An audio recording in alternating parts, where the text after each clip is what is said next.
온 땅이여 여호와께 노래하며 그의 구원을 날마다 선포할지어다. 그의 영광을 모든 민족 중에, 그의 기이한 행적을 만민 중에 선포할지어다. 아멘. 할렐루야. 이 추수감사절을 맞이하여 우리 삶을 선하게 인도하시는 하나님께 감사하며 찬양으로 영광 돌리며 나아가겠습니다. 함께 일어나서 날 구원하신 주 감사 찬양합시다.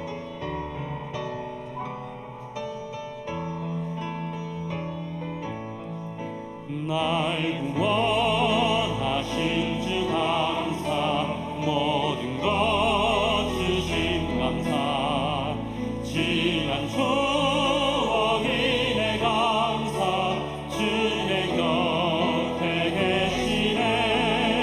향기로운 봄철의 감사, 외로운 가을 날 감사,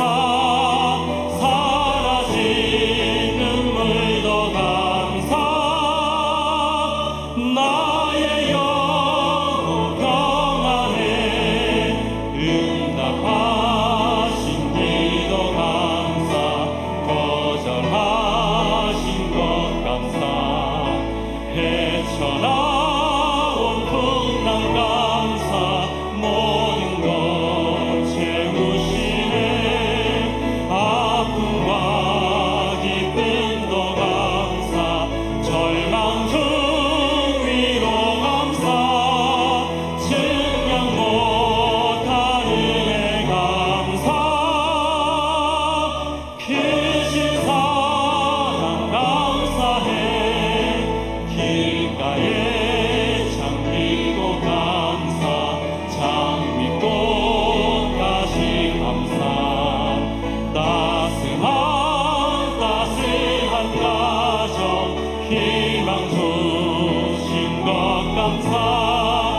기쁨과 슬픔도 감사, 하늘 평안을 감사, 내일의 희망을 감사,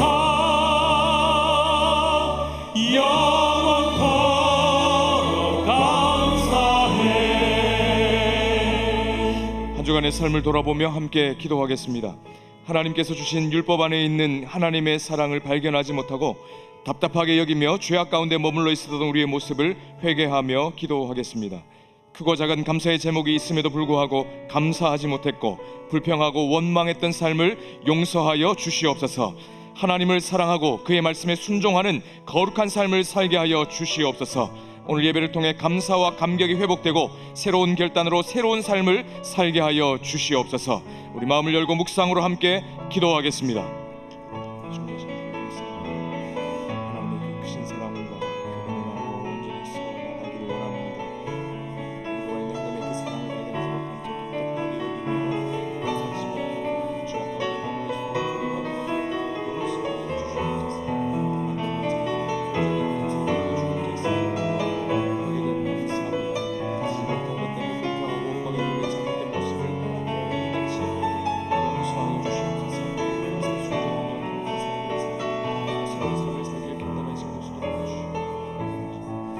가운데 이 모든 말씀 존귀하신 예수 그리스도 이름으로 기도하옵나이다. 아멘. 전능하사 천지를 만드신 하나님 아버지를 내가 믿사오며 그 외아들 우리 주 예수 그리스도를 믿사오니 이는 성령으로 잉태하사 동정녀 마리아에게 나시고 본디오 빌라도에게 고난을 받으사 십자가에 못 박혀 죽으시고 장사한 지 사흘 만에 죽은 자 가운데서 다시 살아나시며 하늘에 오르사 전능하신 하나님 우편에 앉아 계시다가 저리로서 산자와 죽은 자를 심판하러 오시리라. 성령을 믿사오며 거룩한 공회와 성도가 서로 교통하는 것과 죄를 사하여 주시는 것과 몸이 다시 사는 것과 영원히 사는 것을 믿사옵나이다. 아멘. 여호와께 감사하라. 그는 선하시며 그 인자하심이 영원함이로다. 여호와께 감사하고 그의 이름을 불러 아뢰며 그가 하는 일을 만민 중에 알게 할지어다. 그들이 광야 사막길에서 방황하며 거주할 성읍을 찾지 못하고 줄이고 목이 말라 그들의 영혼이 그들 안에서 피곤하였도다. 이에 그들이 근심 중에 여호와께 부르짖음에 그들의 고통에서 건지시고 또 바른 길로 인도하사 거주할 성읍에 이르게 하셨도다. 여호와의 인자하심과 인생에게 행하신 기적으로 말미암아 그를 찬송할지로다. 그가 사모하는 영혼에게 만족을 주시며 줄인 영혼에게 좋은 것으로 채워주심이로다. 아멘. 모두 자리에 앉으시기 바랍니다.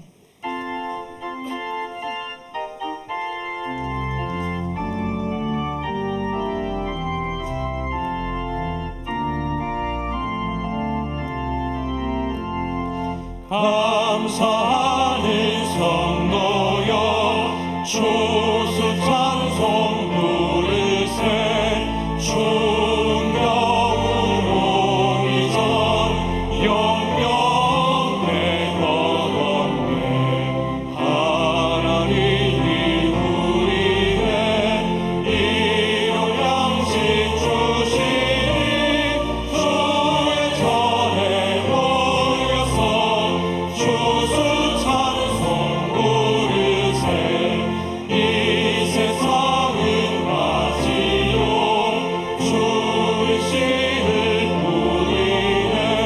좋은 곡식 쌍날 때 가라지고 나무가 싹과 잎이 자라서 열매 맺게 되나니 우리들을 온전한 발광되게 하소서. 우리 주님 오셔서 곡식 거둬드리고 밭에 있는 나쁜 것 모두 소멸하시네. 가라지는 골라서 물에 던져 태우고 발목들은 곳간에 길을 쌓아두시니 주여서 오셔서 우리 걸어주소서. 죄와 슬픔 중에서 우리 건져주소서. 모든 성도 영원히 하늘 집에 이르러 천군 천사 올려 수수 찬송 부르리.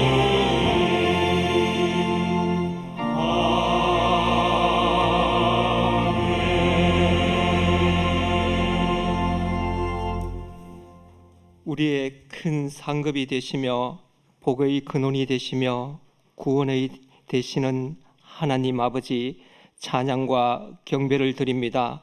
시간은 빠르게 흘러 다시 한 해를 마무리하는 시점에 이르다 보니 하나님 앞에 두렵고 떨림으로 서게 됩니다.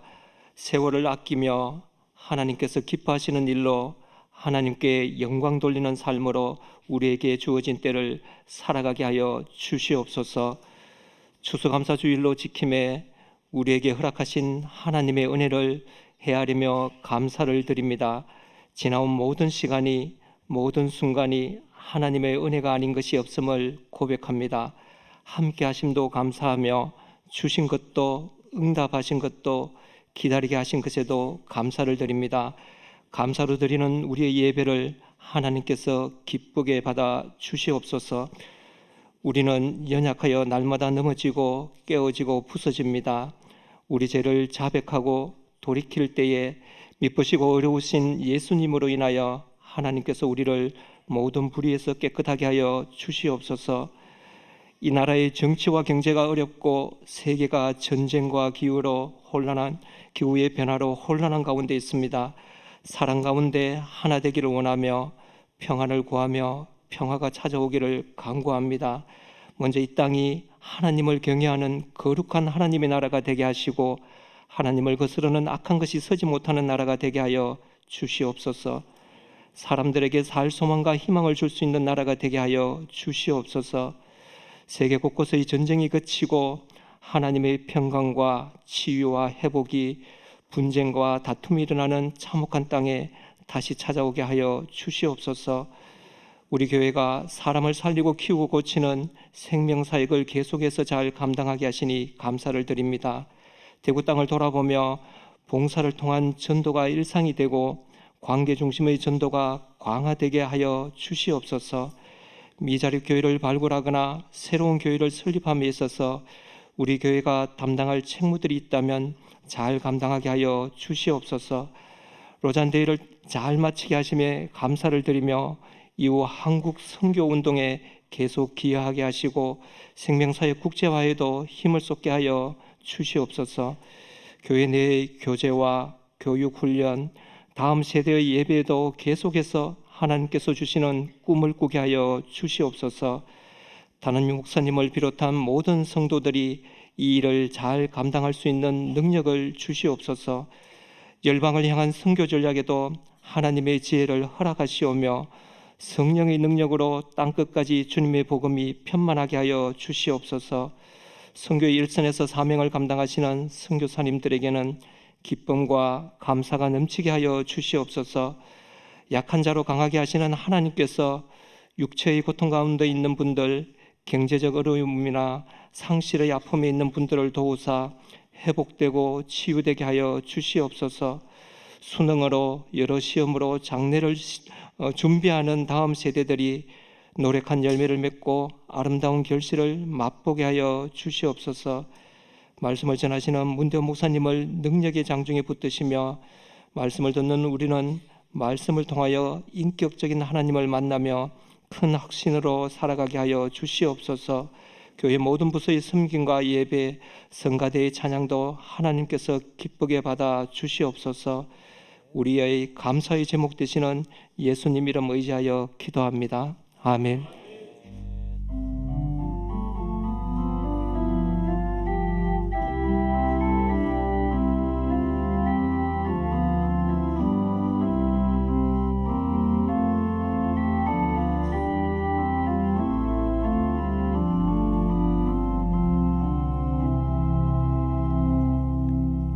아기 축복기도 드리겠습니다. 문혜진 집사님, 김혜연 집사님, 딸 문주연, 교회에 처음 나왔습니다.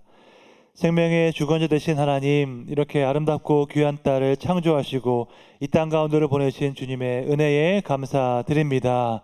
이 딸의 마음 가운데 주님을 사랑하고 경외하는 믿음을 허락하여 주셔서 일평생 주님과 동행할 수 있도록 붙잡아 주시옵소서. 광야와 같은 인생 살아갈 때에 사람을 의지하는 것이 아니라 하나님만 의지하여서 주님께서 주시는 그 평안 가운데 거할 수 있도록 인도하여 주시옵소서. 정말 열방을 위해서, 이 시대를 위해서 기도하는 기도의 여인이 되게 하여 주시고, 또 분열과 아픔, 상처가 있는 곳에 회복과 화평을 가져오는 존귀한 인생 되게 하여 주시옵소서. 지혜롭고 건강하게 자라나서 하나님 나라를 위해 기여하게 하시고 하나님께 영광이 되고 부모에게는 기쁨과 자랑이 되는 존귀한 인생 되게 하여 주시옵소서. 예수님의 이름으로 기도드립니다. 아멘. 출산 장려금 드릴 때 박수로 축하해 주시기 바랍니다.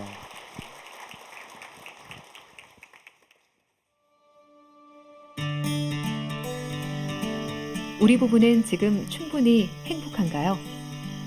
더 행복한 가정이 되길 소망하는 여러분을 위해 준비했습니다. 하나님 안에서 더 행복해지기 위한 길, 가정상담위원회와 에젤이 함께 준비했습니다. 부부행복 컨퍼런스, 우리 부부는 더 행복해져야 합니다. 배우자를 더 이해하길 원하시나요? 사랑의 순례를 통해 경험해보세요. 지금까지 이런 투샷은 없었다. 담임 목사님 부부와 함께하는 토크 콘서트, 음악과 감동이 있는 행복 특강까지 2024년 11월 23일 토요일 13시 30분부터 만원으로 시작하는 축복과 행복의 자리. 하나님 안에서 더 행복한 부부가 되길 소망하십니까? 부부 행복 컨퍼런스에 여러분을 초대합니다. 11월 17일 셋째 주 대구동신교회 주간 뉴스입니다. 지난 11월 2일 대구 북부 잔디구장에서 순장의 날 행사가 열렸습니다. 10개 교구에서 250여 명의 순장과 교육자들이 한자리에 모인 이날 행사는 예배를 시작으로 레크레이션과 가을 운동회가 이어졌습니다. 참석자들은 함께 어울리며 즐거운 시간을 보냈고 점심 식사 후에는 보물찾기와 선물 증정으로 뜻깊은 하루를 마무리했습니다. 11월 3일 주일 비전관 체육관에서 제자양육원 대축제가 열렸습니다. 이날 행사에는 2023년부터 2024년까지의 수료생들과 현재 교육생 그리고 가족들과 재양원 교사들까지 총 330여 명이 한자리에 모였습니다. 김헌재 장로의 기도로 시작된 행사는 레크레이션과 식사를 함께하며 즐거운 시간을 보냈고 특히 믿지 않는 가족들도 참석해 복음을 나누는 의미 있는 자리가 됐습니다. 지난 11월 12일과 13일 부산 해운대에서 한국 세계 선교협의회가 주최한 뉴웨이브 넥스트 미션 포럼이 열렸습니다. 국내외 선교 전문가들과 교단 선교회 대표들이 모여서 2030년까지 한국 교회의 선교 방향을 모색하며 함께 논의했습니다. 남반구 선교, 이주민 사역, 미래 세대, 디지털 선교를 주제로 열린 포럼에서 문대원 담임 목사는 세계 기독교 시대의 선교는 서구 중심이 아니라 다중심적 선교임을 지적하며 특정 국가나 집단이 선교를 독점할 수 없다는 케이프타운 서약을 상기해야 한다고 강조했습니다. 여전도회 원래회가 3부 예배 후에 있습니다. 오늘은 추수감사주일 예배로 드립니다. 한 해 동안 베풀어 주신 은혜에 감사하는 시간이 되시기 바랍니다. 예배 후 교회에서 준비한 선물을 받아가시기 바랍니다. 예수생명 열방기도회가 11월 18일 월요일 오후 7시 30분 비전관 기쁨홀에서 있습니다. 제1회 생명선교 네트워크 선교사 권역별 모임이 태국 방콕에서 11월 21일부터 23일까지 열립니다. 2024년 동신문화대학 종강전시회가 11월 29일 금요일과 30일 토요일에 비전관 로비에서 진행됩니다. 2024년 동신문화대학 종강예배 및 발표회가 11월 30일 토요일 오후 3시 비전관 사랑홀에서 있습니다. 동신소식지 사랑놀이 제69호 2024년 겨울호 원고를 12월 1일까지 모집합니다. 11월 23일 토요일 결혼 광고입니다. 이귀재 권사의 장남 변성혁 군과 정미화 양의 결혼식이 노비아 갈라 동촌점에서, 청년 아포슬 박준호 군과 조미래 양의 결혼식이 아트라움 웨딩에서, 이진석 집사의 장남 이주헌 군과 윤혜주 양의 결혼식이 라테라스 웨딩에서, 청년 아포슬 김지훈 군과 김한송 양의 결혼식이 울산 보람 컨벤션에서, 청년 아포슬 정은철 군과 김현지 양의 결혼식이 팔레드 시즈 웨딩홀에서, 청년 아포슬 성미선 양과 박정현 군의 결혼식이 수성모 라벨 아코치나에서 있습니다. 청년 아포슬 감동현 군과 안빈 양의 결혼과 이혜진 집사의 장녀 박정원 양과 현선진 군의 결혼, 김순덕 권사의 장남 조도흠 군과 장은영 양의 결혼과 고기현 집사의 장녀 고현정 양과 김진호 군의 결혼을 축하해 주셔서 감사드립니다. 자세한 사항이나 모집 안내는 주보로 참고해 주시기 바랍니다. 장례 광고 있습니다. 27중그룹 15사랑방 박광규 집사의 부친께서 소천하셨습니다. 빈소는 경산중앙병원 장례식장 특 201호입니다. 입관 예배는 오늘 오후 4시 30분에 있고 발인 예배는 내일 오전 5시에 있습니다. 23중그룹 1사랑방 고 손익경 집사께서 소천하셨습니다. 빈소는 서문시장역 동산병원 장례식장 102호실입니다. 입관 예배는 오늘 오후 4시 30분, 발인 예배는 내일 오전 10시에 있습니다. 성도님들의 많은 위로를 부탁드립니다. 이 시간 준비하신 헌금을 하나님께 드리겠습니다.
아멘. 하나님께 영광 역사 올려드리겠습니다.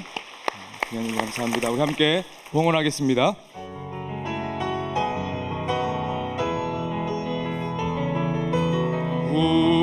우리에게 향하신 여호와의 인자하심이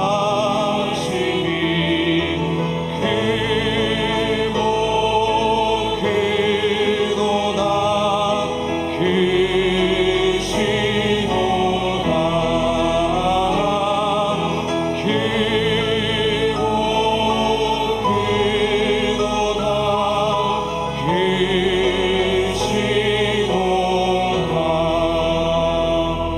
살아계신 하나님 아버지, 우리의 필요를 아시고 날마다 때를 따와 채워주시니 감사합니다.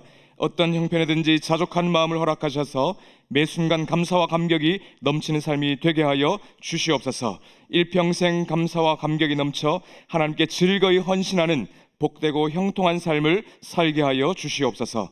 감사드리며 존귀하신 예수 그리스도 이름으로 기도하옵나이다. 아멘. 오늘 우리에게 주신 하나님의 말씀은 시편 52편 6절에서 9절까지의 말씀입니다. 구약 성경 839면에 있는 시편 52편 6절에서 9절까지의 말씀을 찾으셔서 한 절씩 교독하겠습니다.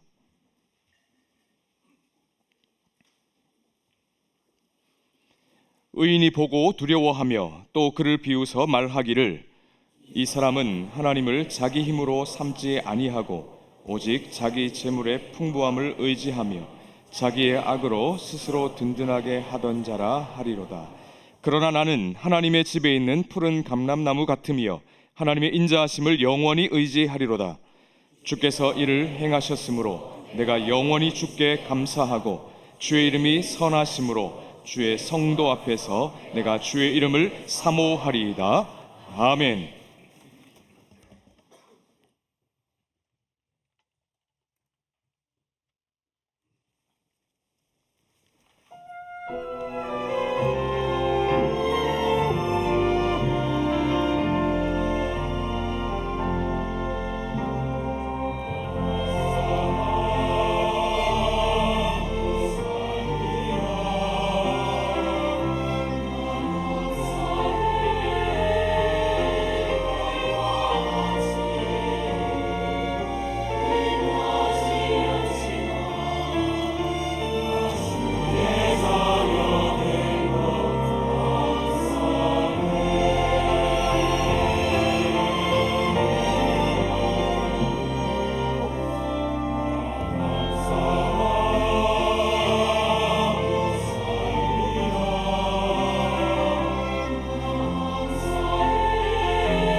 아멘. 하나님께 영광의 박수 올려드립니다. 귀한 찬양 감사드립니다.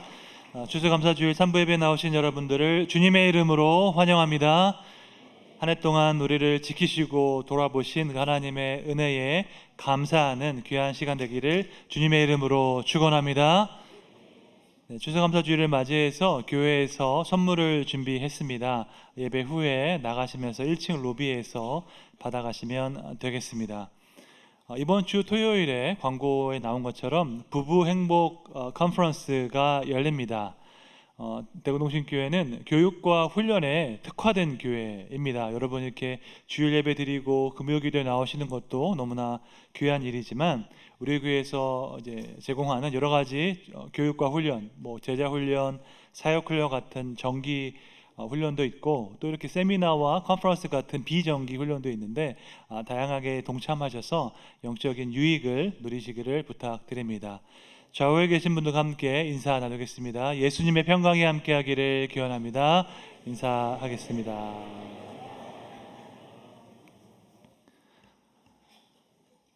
오늘은 추수감사 주일입니다. 한 해 동안 우리를 지키시고 인도하신 하나님께 감사하는 날입니다. 시간이 지나고 나이가 들수록 우리의 평범한 일상이 얼마나 소중한지 깨닫게 됩니다. 그동안 당연하게 생각했던 일상이야말로 하나님의 큰 은혜이자 선물인 것을 깨닫게 됩니다. 모든 철학자들과 심리학자들이 동의하는 명제가 있습니다. 한 사람이 얼마나 행복한지 그 행복의 깊이는 감사의 깊이와 비례한다는 것입니다. 미국의 소설가 존 밀러가 한 이야기입니다. 행복한 사람은 많은 것을 소유한 사람이 아닙니다. 정말로 행복한 사람은 감사하는 사람입니다. 자녀를 키워보신 분들은 다 아실 것입니다. 우리가 사랑을 담아서 자녀에게 잘 대해주고 또 선물을 주었는데 그것에 감사하지 않으면 어떻게 느낄까요?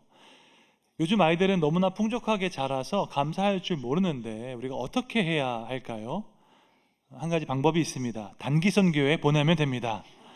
우리 교회는 청년부, 청소년부, 심지어 소년부에 이르기까지 단기 선교를 가고 있거든요. 캄보디아, 미얀마, 태국같이 어려운 나라에 가서 생활해 보면 아이들이 깨닫게 됩니다. 그동안 내가 당연하게 여겼던 것들이 얼마나 큰 축복이었는지 깨닫게 됩니다. 깨끗한 물이 나오는 것, 집에 냉장고가 있고 에어컨이 있는 것이 얼마나 큰 은혜인지 깨닫게 됩니다. 그러면 주어진 것에 감사하는 법을 배우게 되는 것입니다. 행복한 사람은 감사하는 사람입니다. 모든 것을 당연하게 생각한 사람은 감사하지도 않고 행복하지도 않습니다. 여러분은 사계절을 당연하게 생각하십니까? 이제 가을이 깊어서 낙엽이 많이 떨어지고 있습니다. 며칠 전에 제 자동차에 떨어진 낙엽을 치우면서 제가 생각하게 되었습니다. 부룬디에서는 낙엽을 치운 적이 없었구나라는 것을 깨닫게 되었습니다. 아프리카 부룬디는 계절이 2개밖에 없거든요. 여름이 있고 더운 여름이 있습니다. 그러니까 낙엽이 떨어지는 일이 없겠지요. 더운 여름 지나가고 가을이 오고 겨울이 오는 것 얼마나 감사한지 모르겠습니다. 사계절이 있는 것은 나의 노력과는 상관이 없는 일입니다. 여러분, 우리가 노력한다고 해서 가을이 오고 겨울이 오는 것이 아닙니다. 이 모든 것은 선하신 하나님께서 주신 선물인 줄로 믿습니다. 변화하는 계절 안에 담긴 그 하나님을 경험하고 그분의 선하신 은혜를 감사하는 것이 필요합니다. 진정으로 행복한 사람은 다른 사람이 아니라 감사하는 사람입니다. 그런 의미에서 하나님을 믿지 않는 사람은 진정한 행복을 느끼기 힘들 것입니다. 하나님을 믿지 않는데 누구에게 감사할 수 있을까요? 하나님 믿지 않는데 내가 건강한 거에 대해서 누구에게 감사할 수 있을까요? 나 자신에게 감사하겠습니까? 감사에는 중요한 특징이 한 가지 있습니다. 혼자서는 감사할 수 없다는 것입니다. 나 혼자 한 일에 대해서 누군가 다른 사람에게 감사할 수 없습니다. 감사를 위해서는 나 말고 다른 존재가 필요합니다. 내가 감사를 표현해야 하는 그 대상이 필요한 것이죠. 나와 함께하고 나에게 사랑을 준 다른 인격적인 존재가 필요합니다. 우리에게는 하나님이 그러한 분이십니다. 언제나 우리와 함께 계시고 필요한 은혜와 힘을 주시는 분이시기 때문입니다. 혼자서 사랑할 수 없는 것처럼 혼자서 감사할 수 없습니다. 그런 의미에서 하나님을 믿지 않는 사람은 진정한 의미의 감사를 할 수 없을 것입니다. 자기 힘을 의지하고 자기 능력을 믿는 사람은 다른 사람에게 감사할 수 없습니다. 그들은 감사하지 않기 때문에 진정한 의미의 행복을 느낄 수도 없습니다. 오늘은 감사하는 사람과 감사하지 않는 사람이 얼마나 다른 모습인지 살펴보고자 합니다. 감사하지 않는 사람은 하나님과 분리되고 다른 사람과 분리되어서 외로운 인생을 살아가게 됩니다. 하지만 감사하는 사람은 하나님과의 동행을 인식하면서 날마다 그분의 임재 가운데 살아가게 됩니다. 오늘 본문 시편 52편에 보면 두 가지의 나무의 이미지가 등장합니다. 하나는 뿌리 뽑힌 나무이고 또 하나는 뿌리 내린 나무입니다.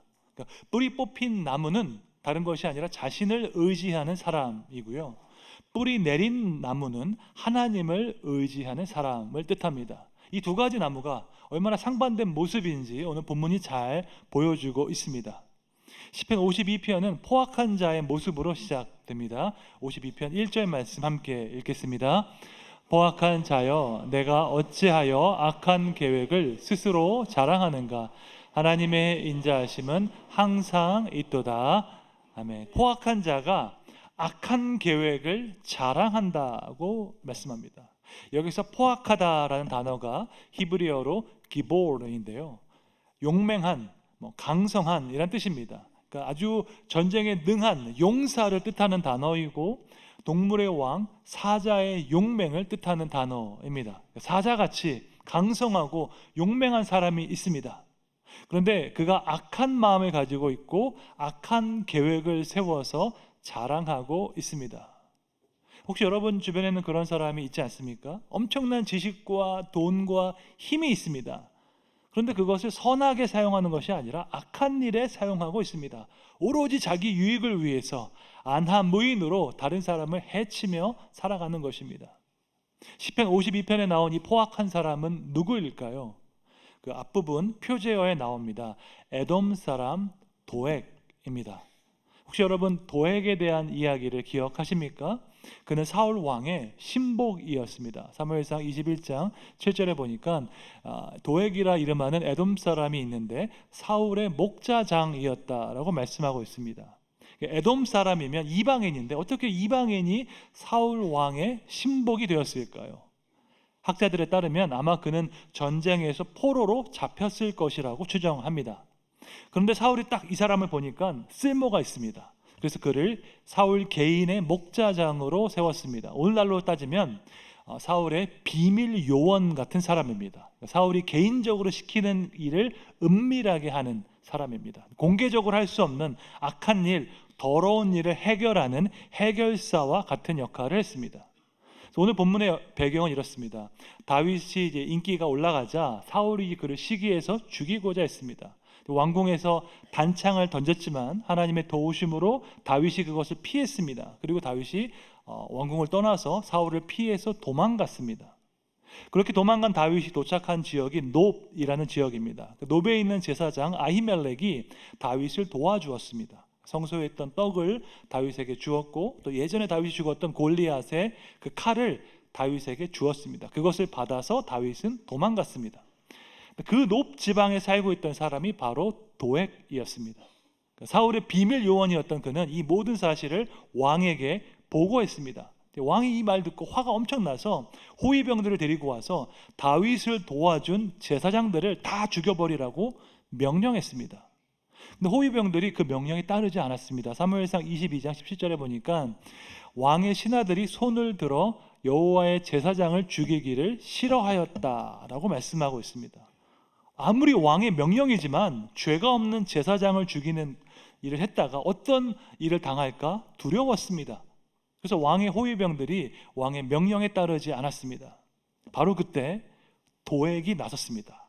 이 기회야말로 왕에게 잘 보일 수 있는 기회이구나. 내가 왕을 위해서라면 어떤 일도 해야겠다라고 생각했습니다. 사무엘상 22장 18절 함께 읽겠습니다. 왕이 도액에게 이르되 너는 돌아가서 제사장들을 죽이라 하매 에돔 사람 도액이 돌아가서 제사장들을 쳐서 그날에 세마포 에봇 입은 자 85명을 죽였고, 그 도액이 높 지역에 있는 제사장 85명을 죽였습니다. 전쟁에서 일반 사람 85명 죽이는 것도 끔찍한 일이지요. 하지만 죄가 없는 제사장 85명을 죽이는 것은 그가 얼마나 포악한 사람이었는지 보여주고 있습니다. 도액은 말 그대로 안하무인인 사람이었습니다. 하나님 따위 인정하지도 않고 두려워하지도 않았습니다. 죄 없는 제사장을 죽였다가 어떤 일을 당할지 그는 전혀 두려워하지 않았습니다. 본문 3절과 4절에 나온 대로 그는 악을 사랑하고 남을 해치는 사람이었습니다. 혹시 여러분 중에 악을 사랑하고 남을 해치는 사람을 보신 적이 있으십니까? 그런 사람하고 친구가 되고 싶으십니까? 도액 같은 사람이 어떤 모습으로 살아가고 있는지 본문 7절에 보면 나와 있습니다. 시편 52편 7절 함께 읽겠습니다. 이 사람은 하나님을 자기 힘으로 삼지 아니하고 오직 자기 재물의 풍부함을 의지하며 자기의 악으로 스스로 든든하게 하던 자라 하리로다. 포악한 사람이 악한 계획을 세우는 이유는 한 가지입니다. 하나님을 의지하지 않고 오직 자기 재물의 풍부함을 의지했기 때문입니다. 악한 계획을 세워서 스스로를 든든하게 세우고자 했습니다. 여러분, 신앙의 반대말은 무엇일까요? 하나님을 믿고 따르는 것이 신앙인데, 그럼 그 신앙의 반대말은 무엇일까요? 불신앙일까요? 신앙의 반대말은 불신앙, 신앙의 부재가 아닙니다. 신앙의 반대말은 하나님이 아닌 다른 것을 의지하는 것입니다. 왜냐하면 우리 모두는 무언가를 의지하며 살아가기 때문입니다. 그것이 돈이든 명예이든 사람이든 상관없습니다. 모든 사람은 무언가를 의지하며 살아갑니다. 하나님을 향한 신앙이 없는 사람은 하나님을 의지하지 않으니까 혼자 살아가는 것이 아니라 다른 무언가를 의지하며 살아갑니다. 많은 사람들이 의지하는 것이 재물입니다. 내가 가진 소유를 의지합니다. 자신을 의지하고 자신의 소유를 의지하는 사람은 어떤 모습으로 살아갈까요? 그런 사람에게 나타나는 특징이 여러 가지가 있는데 가장 대표적으로 감사하지 않습니다. 자신을 의지하는 사람은 감사하지 않습니다. 당연한 말이겠죠. 누가 나를 도와줬다고 누구에게 감사하겠습니까? 내 힘으로 내 손으로 열심히 일해서 돈 벌었는데 누구에게 감사하겠습니까? 부모에게 감사하겠습니까? 아니면 배우자에게 감사하겠습니까? 예전에 어떤 연예인이 이런 말을 했습니다. 자기는 자기가 고생해서 번 돈을 아내와 함께 쓸 때 제일 아깝다는 것입니다. 저는 이 말을 들으면서 그가 얼마나 자신을 의지하고 다른 사람을 무시하는지 깨달았습니다. 가장 가까이에서 함께 고생한 아내를 이렇게 무시한다면 다른 모든 사람을 다 무시할 것입니다. 100% 내 힘으로 성공했다고 생각하는 이 사람의 모습이 얼마나 안쓰러웠는지 모릅니다. 이렇게 생각한 사람은 절대로 감사할 수 없습니다. 모든 것을 다 내 힘으로 했다고 생각하는 사람은 감사할 수 없습니다. 그렇게 감사하지 않는 사람에게 나타나는 특징이 있습니다. 리더십 전문가 존 맥스웰이 말하기를 감사하지 않는 사람에게는 세 가지 특징이 나타납니다. 첫 번째로 고립이고, 두 번째로 자기중심적이고, 세 번째로 거만한 모습입니다. 그러니까 감사하지 않는 사람에게는 이 세 가지 모습이 나타납니다. 여러분 주변을 잘 생각해 보십시오. 고립된 사람, 자기중심적인 사람, 거만한 사람을 생각해 보십시오. 친구 없이 외롭게 살아가는 사람, 오로지 자기만 아는 사람, 교만하고 거만하게 말하는 사람을 떠올려 보십시오. 그 사람들에게는 공통점이 있습니다. 바로 감사하지 않는다는 것입니다. 자기의 나르시시즘에 빠진 사람은 감사하지 않습니다. 감사하지 않으니까 주변에 친구가 없습니다. 저희 부모님 지인 중에 서울에 아파트 15채가 있는 분이 계십니다. 부럽죠? 서울에 아파트 한 채만 있어도 좋을 텐데 15채가 있는데 그분에게 없는 것이 있습니다. 무엇이 없을까요? 친구가 없습니다. 그러니까 자기 힘으로 성공했다고 생각하니까 누구에게도 감사하지 않습니다. 누구에게도 감사하지 않으니까 혼자서 고립되어서 외롭게 살아갑니다. 혹시 여러분 중에서 외로움을 느끼시는 분이 계십니까? 주변에 친구가 없고 내 마음을 나눌 사람이 없다고 생각하시는 분이 계십니까? 혹시 그렇다면 스스로에게 질문해 보십시오. 나는 누군가에게 감사를 표현하고 있는가? 대단한 일이 아니어도 좋습니다. 나를 생각해주고 나를 배려해준 그 사람이 있었는데 내가 그 사람에게 감사하다고 말하거나 내 마음을 표현한 적이 있는가를 자문해 보십시오. 감사하지 않는 사람은 외롭게 살아갑니다. 뿌리 뽑힌 나무와 같이 홀로 외롭게 시들어갑니다. 하지만 감사하는 사람은 주변 사람들과 연결됩니다. 하나님께 감사하는 사람은 하나님과 깊이 연결됩니다. 감사하지 않으면 고립되고 감사하면 연결된다는 사실을 기억하시면서 하나님과 주변 사람들에게 감사하는 여러분 되시기를 주님의 이름으로 축원합니다. 도액은 자신의 유익을 위해서 남을 해치는 사람이었습니다. 반면에 다윗은 하나님을 의지하는 사람이었습니다. 그는 자기 힘과 자기 능력을 의지하지 않았습니다. 영원히 변하지 않는 하나님의 사랑을 의지했습니다. 시편 52편 1절 말씀 다시 한번 읽겠습니다. 포악한 자여, 내가 어찌하여 악한 계획을 스스로 자랑하는가? 하나님의 인자하심은 항상 있도다. 아멘. 다윗은 포악한 자의 그 악한 계획 앞에서도 하나님의 인자하심을 기억했습니다. 여기서 하나님의 인자하심이 히브리어로 헤세드입니다. 헤세드는 언약에 근거한 사랑, 영원히 변하지 않는 책임지는 사랑을 뜻합니다. 자신을 도와주었던 제사장들이 죽임을 당했지만 다윗은 그 상황에서 절망에 빠지지 않았습니다. 아픔과 고통 가운데 있었지만 하나님의 영원한 사랑, 변하지 않는 헤세드의 사랑을 기억했습니다.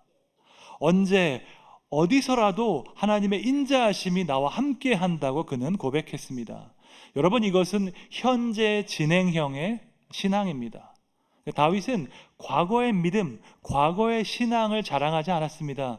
지금 이 순간에도 나와 함께 하시는 하나님의 인자하심을 바라본다고 고백했습니다. 그리고 때가 이르면 하나님께서 그 포악한 자 도액을 심판하실 것이라고 믿었습니다. 죽은 나무를 뿌리 뽑아내는 것처럼 하나님께서 악한 자를 뿌리 뽑으실 것이라고 믿었습니다. 본문 5절에 나옵니다. 함께 읽겠습니다.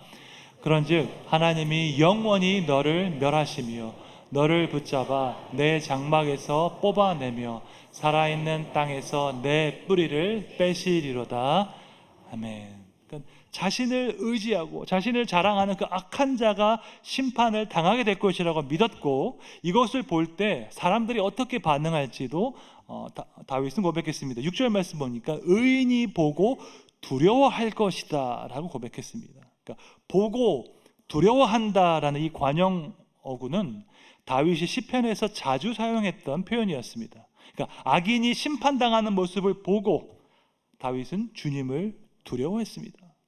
뿐만 아니라 의인이 하나님께 구원받는 모습을 보고 또한 다윗은 주님을 두려워했습니다. 시편 40편 3절에 나옵니다. 함께 읽겠습니다.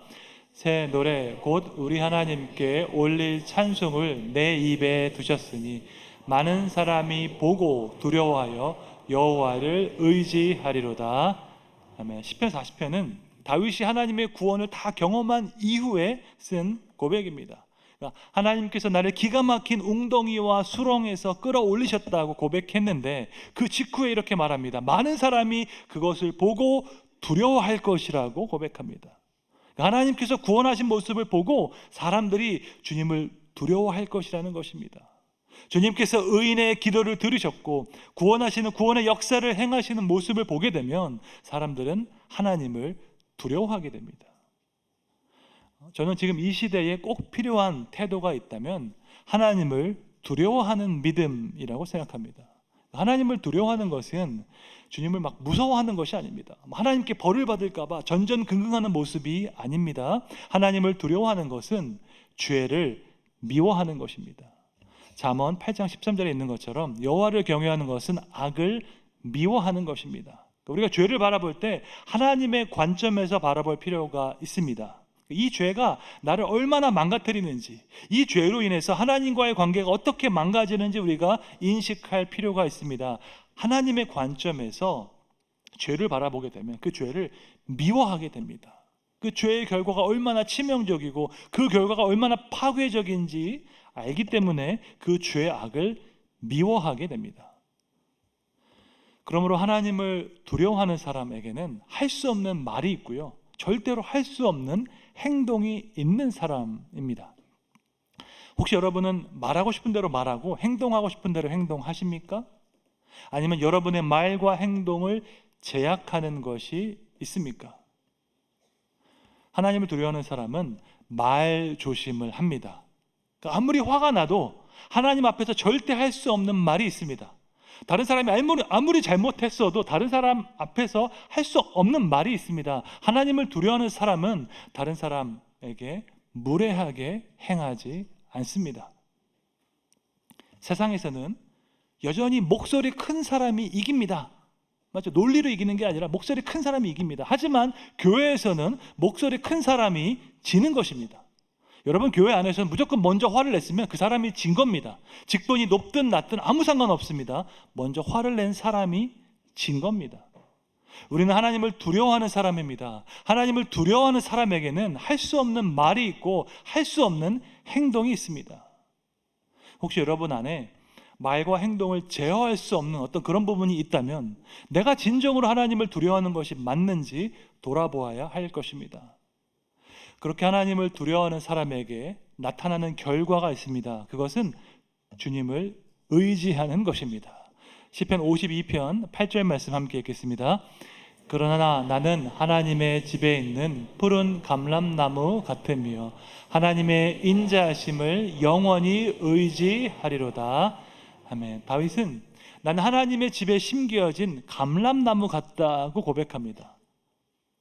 고대 근동사회에서 감람나무, 올리브 트리는 풍요와 생명을 상징합니다. 오랜 기간 동안 장수하는 나무가 감람나무이기 때문입니다. 다윗은 자신을 하나님의 집에 심겨진 감람나무로 비유하면서 그 이유를 이렇게 말합니다. 나는 하나님의 인자하심을 영원히 의지한다고 고백하고 있습니다.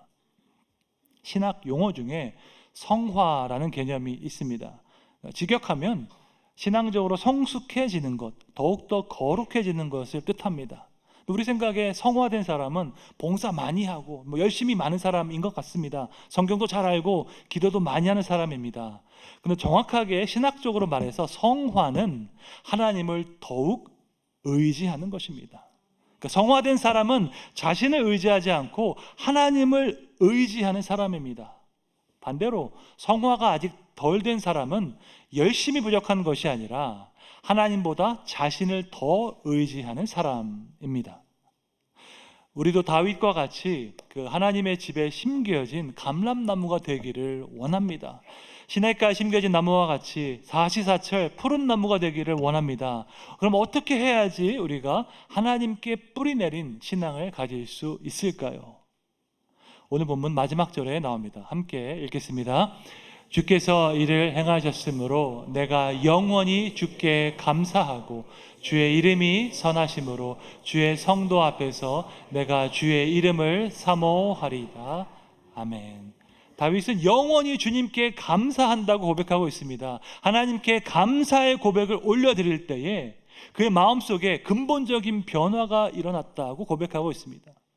감사가 가져오는 변화가 여러 가지가 있는데 첫 번째로 하나님의 동행을 인식하게 합니다. 우리가 감사할 때 자신에게 감사하지 않죠. 혹시 여러분 중에 그래 내가 제일 수고했어, 나 자신에게 감사해 라고 말하시는 분 계십니까? 조금 이상한 모습입니다. 감사는 나한테 하는 게 아니라 다른 사람에게 하는 것이죠. 나를 도와주고 나를 사랑해주고 나를 격려해준 다른 인격에게 하는 행동이 감사입니다. 감사는 혼자서 할 수 없습니다. 우리가 가장 감사해야 할 분은 하나님이신 줄로 믿습니다. 주님께서 우리를 창조하셨고 구원하셨고 또한 여기까지 인도하셨기 때문입니다. 여러분 중에 인생에서 고난이 없었던 분은 아마 아무도 안 계실 것입니다. 사는 게 힘들어서 정말 인생을 포기하고 싶었던 그런 순간도 있었을 것입니다. 그럼에도 불구하고 우리를 안아주시고 우리를 붙잡아 주신 하나님의 은혜가 있었기에 여기까지 이른 줄로 믿습니다. 우리가 하나님께 감사하기 시작할 때에 하나님의 동행을 인식할 수 있습니다. 아, 그래.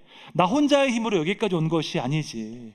아, 나 혼자 있었던 것이 아니지라고 깨닫게 되는 것입니다. 인생에서 고난을 당하면 나타나는 특징이 있습니다. 질병에 걸리고 가족이 아프고 사고를 당했을 때 나타나는 특징이 있습니다. 그것은 우리의 시야가 좁아진다는 것입니다. 누구든지 고난을 당하면 그 고난밖에 보이지 않습니다. 왜냐하면 그 고난이 우리의 시야를 가리기 때문입니다. 유명인들을 보아도 마찬가지입니다. 5,000명의 팬이 있고 5명의 안티가 있다고 하겠습니다. 그럼 누구의 목소리가 더 크게 들릴까요? 나를 좋아하는 5,000명의 목소리가 크게 들릴까요? 아니면 나를 싫어하는 5명의 목소리가 크게 들릴까요? 당연히 나를 싫어하는 5명의 목소리가 더 크게 들립니다. 인생에서 만나는 그 고난도 문제이지만 그것보다 더 큰 문제는 고난으로 인해서 우리의 관점이 왜곡된다는 것입니다. 사실은 그동안 좋았던 일도 있었거든요. 그동안 감사한 일도 있었는데 아무것도 기억나지 않습니다. 오로지 나쁜 일, 오로지 힘든 일만 기억납니다. 여러분, 내 앞에 있는 그 고난에만 집중하면은 이 자리에 계신 모든 분들은 세상에서 제일 불쌍한 사람이 될 수 있습니다. 저 역시 마찬가지입니다. 제 인생에 있었던 그 고난에만 집중한다면 저도 얼마든지 불쌍한 사람이 될 수 있습니다. 하지만 저는 그렇게 살지 않기로 결단했습니다. 왜냐하면 제 인생에 고난도 있었지만 그와 비교할 수 없는 하나님의 은혜가 있었기 때문입니다. 하나님의 사랑, 하나님의 은혜, 하나님의 섭리, 그것은 제가 당한 고난과 비교할 수 없습니다. 여러분, 이것이 바로 인생을 바라보는 관점의 차이입니다. 그러면 어떻게 해야지 우리가 이 고난 가운데 고난에 압도당하지 않고 우리의 시야를 넓힐 수가 있을까요? 고난에 집중하지 않고 문제에 집중하지 않고 어떻게 해야지 우리가 더 넓은 시각을 가질 수 있을까요? 바로 하나님께 감사할 때 그 일이 시작됩니다. 여전히 풀리지 않는 문제가 있지만 주님께 감사할 때 우리는 주님의 동행을 인식할 수 있기 때문입니다. 아, 하나님께서 고난 가운데 나를 버리신 것이 아니라 지금도 나와 함께 하시고 이 고난을 감당할 수 있는 힘과 용기를 주시는 것을 깨닫게 됩니다. 그렇게 할 때 우리는 올바른 관점으로 내 인생을 바라볼 수 있게 되는 것입니다. 감사하지 않을 때 나타나는 첫 번째 결과는 고립입니다. 반대로 감사할 때 나타나는 첫 번째 결과는 혼자가 아닌 것을 깨닫게 되는 것입니다. 아, 하나님께서 나와 함께 하시고 하나님께서 나를 붙잡아 계시고 하나님께서 나를 사랑하심을 깨닫게 됩니다. 이것이야말로 우리가 고난을 딛고 일어설 수 있는 가장 큰 힘이 되는 줄로 믿습니다. 감사가 가져오는 두 번째 변화는 어떤 상황에서도 평안을 누리는 것입니다. 이것은 직전에 말씀드린 첫 번째 변화와 직접적인 연관이 있습니다. 하나님께 감사하면 하나님의 동행을 인식하게 됩니다. 하나님의 동행을 인식하게 되면 나타나는 중요한 결과가 있습니다. 바로 마음의 평안입니다. 아, 하나님께서 나와 함께 하심으로 내가 두려워할 것이 없다는 것을 깨닫게 됩니다. 시편 118편 6절의 고백입니다. 함께 읽겠습니다. 여호와는 내 편이시라. 내가 두려워하지 아니하리니 사람이 내게 어찌할까. 아멘. 여호와 하나님이 내 편이신데 내가 두려워할 것이 없습니다. 우주를 창조하시고 우주를 통치하시는 그분께서 내 편이 되시는데 내가 무서워할 것이 없습니다. 전능하신 하나님이 계신데 사람이 나에게 어떻게 할 수 없기 때문입니다. 제가 보스턴에서 공부할 때 한 연구 프로젝트에 참여한 적이 있습니다. 20세기 초반에 보스턴에 왔던 한국 이주민들에 대한 제가 연구를 했습니다. 개화사상가 유길준, 이승만 대통령, 이화여대 총장 김환란 박사 등 많은 엘리트들이 20세기 초반에 보스턴에 왔었습니다. 보스턴에 왔던 한인 디아스포라에 대한 연구를 해서 발표하는 시간이 있었습니다. 근데 그 발표를 했던 곳이 우리 대학이 아니라 다른 단과 대학이었습니다. 보스턴 대학에는 17개의 단과 대학이 있었는데 그 발표를 하게 된 곳은 사회과학 대학이었습니다. 대학에 계신 분들 알겠지만 우리 필드가 아닌 다른 필드에 가서 내가 연구한 것을 발표하는 것은 긴장되는 일입니다. 특별히 이 사회학자들 같은 경우는 아주 날카롭고 이념적인 성향이 있기 때문에 상당히 긴장되는 상황이었습니다. 그 발표하기 직전에 제 지도 교수님께서 저에게 질문하셨습니다. 타 대학에 가서 발표하는데 긴장되지 않냐고 질문하셨습니다. 그때 제가 이렇게 답했습니다. 교수님께서 우리 편에 계신데 제가 긴장할 이유가 없습니다 라고 답변을 드렸습니다. 제 지도 교수님은 보스턴 대학에서 최고로 인정받는 학자였습니다. 그 대학의 전체 교수가 4,300명이 있었는데 그 중에 15명만 받는 특별 석좌 교수직을 받았습니다. 이렇게 대단한 학자가 나와 한 팀이 되어서 발표하는데 뭐가 두렵겠습니까? 아무리 어려운 질문이 들어와도 교수님이 다 감당할 수 있습니다. 그런 분과 함께 같은 편에 있으면 무서울 게 없습니다. 하물며 온 우주를 창조하시고 통치하신 하나님께서 우리 편에 계시다면 얼마나 든든할까요?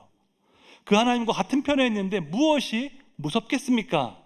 여러분, 그때 우리가 느끼는 감정을 평안이라고 합니다.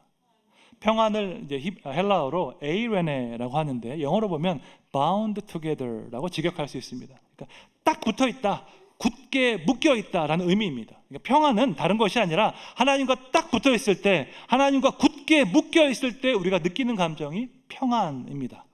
그 전능하신 하나님 안에 거할 때, 그분과 함께 있을 때 우리가 느끼는 감정이 평안입니다.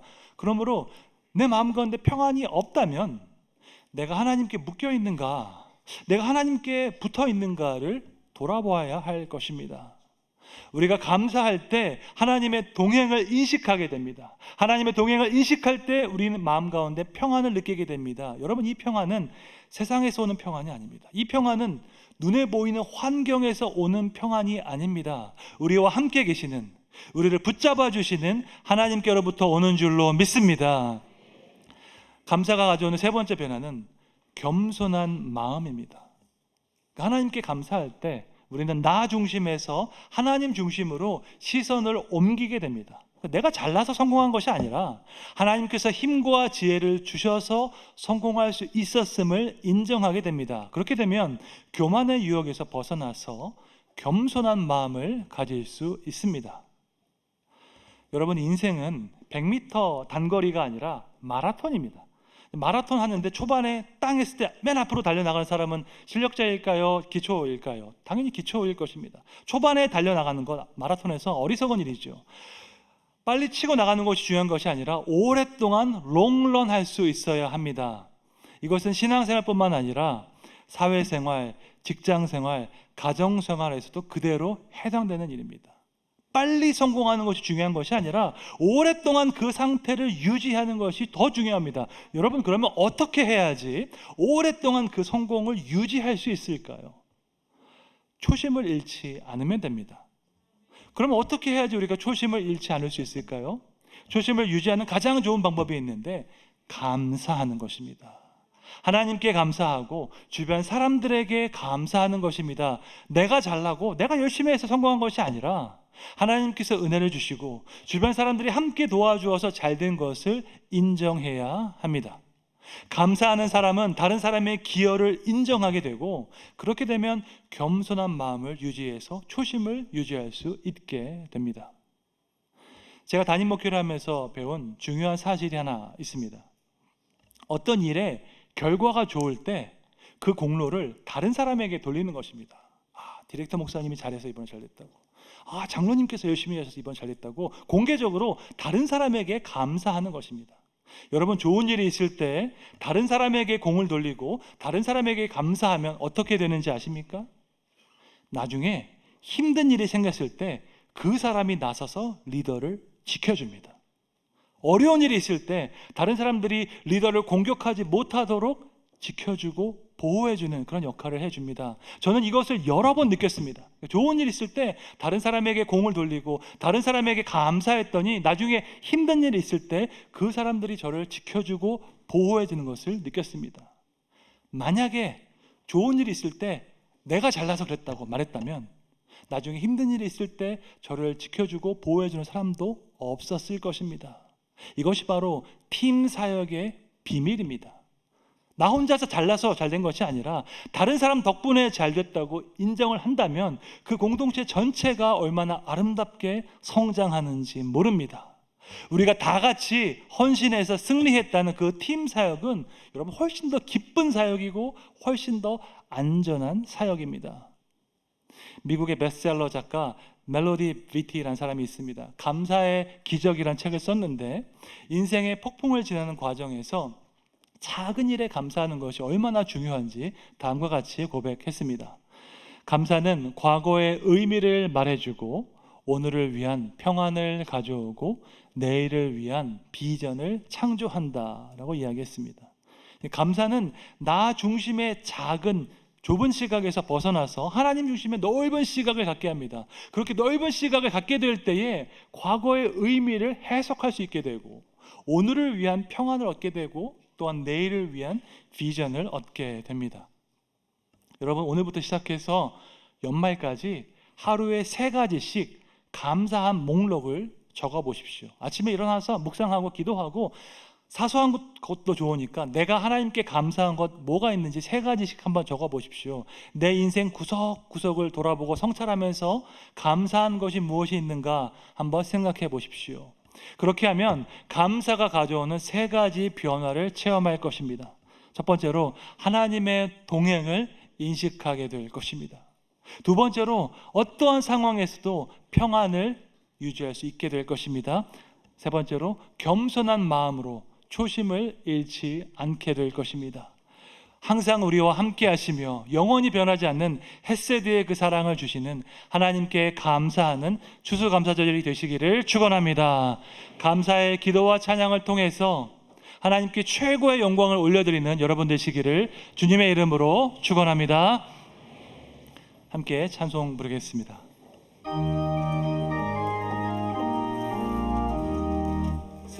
모든 풍파너를 흔들어 약한 마음 낙심하게 될 때에 내려주신 불복을 세워라.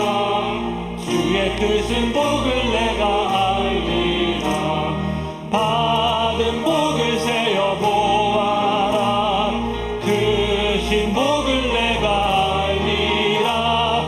받은 복을 세어 보아라. 주의 크신 복을 내가 알리라. 세상 근심 걱정 너를 누르고 십자가를 등에 지고 나갈 때 주가 내게 주신 복을 세어라. 두려움 없이 항상 찬송하리라.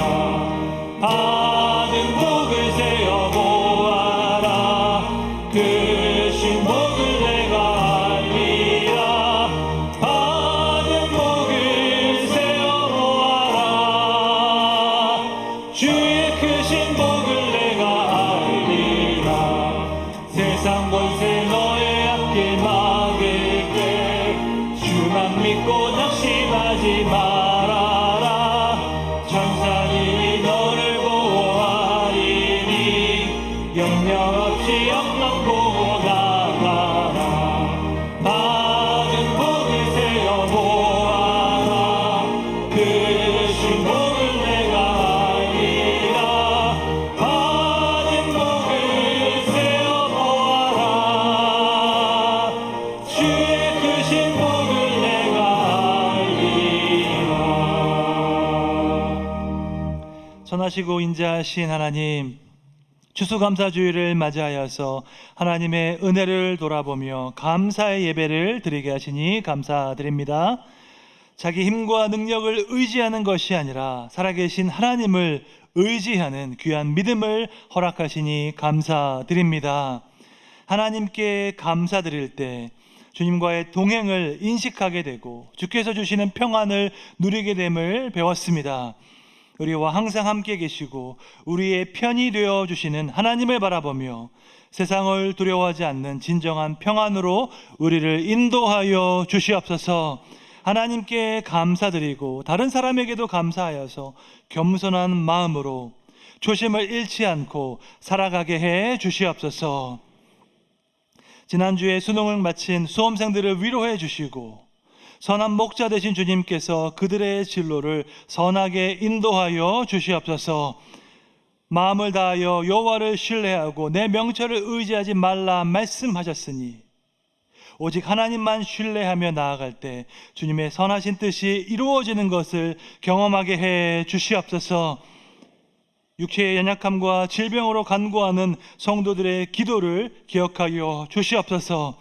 우리의 몸을 창조하신 하나님께서 그 창조의 능력으로 사랑하는 성도들의 육체를 깨끗하게 회복시켜 주시옵소서. 그리하여서 하나님의 살아계심과 자비하심을 만방에 증거하는 인생이 되게 해 주시옵소서. 경제적인 어려움 가운데 있는 자들에게 피할 길을 허락하시고 모든 필요를 공급하시는 하나님의 자비하심을 나타내 주시옵소서. 결혼을 위해서 또한 자녀를 위해서 기도하는 이들을 기억하시고 인간의 힘으로 할 수 없는 그 문을 주님께서 여시고 역사하여 주시옵소서. 군대와 타지와 해외에 있는 우리 동신의 가족들을 성령의 날개 아래 지키시고 보호하여 주시옵소서. 어제나 오늘이나 영원토록 동일하신 예수님의 이름으로 기도드립니다. 아멘. 주 예수 그리스도의 은혜와 하나님 아버지의 무한하신 사랑과 성령님의 감화 감동, 위로 교통, 영적인 잠을 깨우시는 역사가 하나님께 감사하는 삶을 살아서 주님과의 동행을 날마다 인식하며 살기로 다짐하는 동신교회 모든 성도들 위해, 전 세계에서 복음을 전하시는 선교사님들 위해 이제부터 영원까지 함께 있을지어다. 아멘.